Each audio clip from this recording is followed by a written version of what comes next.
I stopped assuming like everybody or the people that love you all have the best intention for you.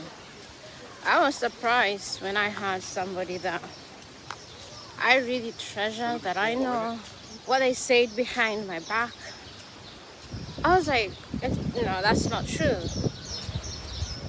I was really surprised because I never thought this is one person who could ever have any issues with me or something like that. But I promise you, like, they did. And that's what I started to think, like, the people that you think have the best intentions for you, sometimes they're not. So don't be blinded by love to think everybody, because they love you, they also want the best for you. Some people use love to mask their selfishness underneath. The intentions, they are not pure. Then nicely and know that anybody is capable of having bad intentions behind the curtains. And the people that have bad intentions for you, you're not gonna notice.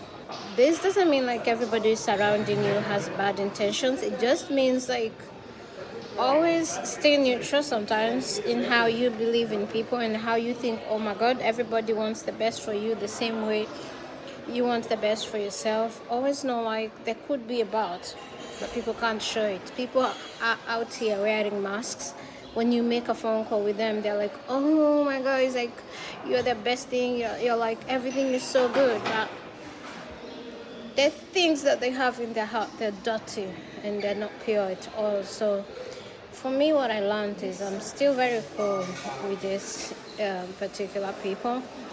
And I'm not saying it's one person, because I just have experienced this with a lot of people that I know that I didn't even think about. So my point is stay neutral.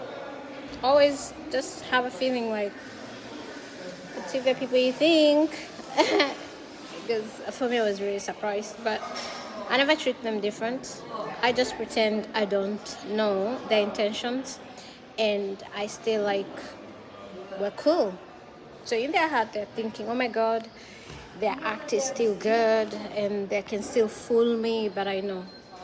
So what I did was I also started to minimize exactly the information that I feed them, because if they don't have the information, they don't have anything to feel bad about. They don't have the bad energy to divert to me. So you just have to be like, use your emotional intelligence when you're handling such people and when you're handling such things. Yeah.